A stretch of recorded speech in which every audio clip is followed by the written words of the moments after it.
আর লোকসভা ভোটের আগে 100 অস্ত্র 100 দিনের কাজের টাকা দেওয়া শুরু করে দিল রাজ্য সরকার। তৃণমূলের ব্রিগেডের সভাতেও আনা হবে 100 দিনের টাকা না পাওয়া কর্মীদের। দীর্ঘদিন 100 দিনের কাজ করেছে, টাকা পায়নি, তাদেরও অনেকের হাতে আজকে টাকা তুলে দেওয়া হলো। 100 দিনের কাজ প্রায় 2 বছর এই প্রকল্পে বরাদ্দ বন্ধ করে দিয়েছে কেন্দ্রীয় সরকার। এর প্রতিবাদে বারবার সরব হয়েছেন মমতা বন্দ্যোপাধ্যায়। তিনি সম্প্রতি ঘোষণা করেন 100 দিনের টাকা রাজ্যই দিয়ে দেবে।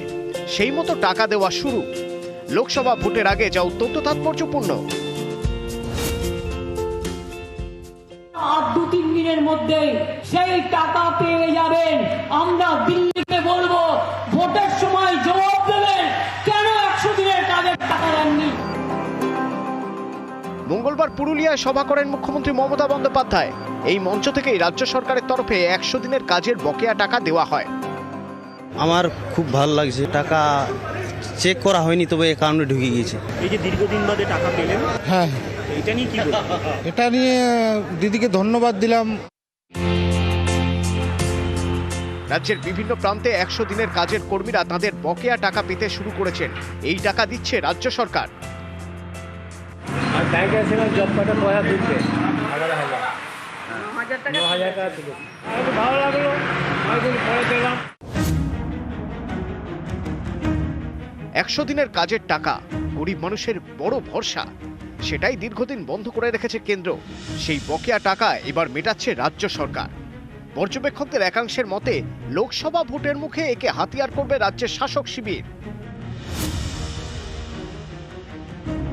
আগামী 10ই মার্চ তৃণমূলের জনগর্জন সভা।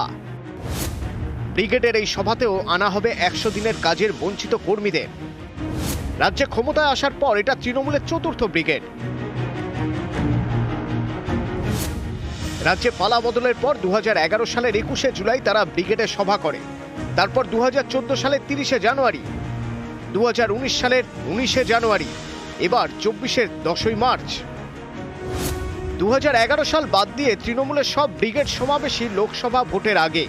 এবারও তাই। এই মঞ্চ থেকে 100 দিনের অস্ত্রে শান দেবে তৃণমূল। আমরা দিল্লিকে বলবো, ভোটের সময় জবাব দেবেন কেন 100 দিনের কাজের টাকা দেননি। নিউজ 18 বাংলা।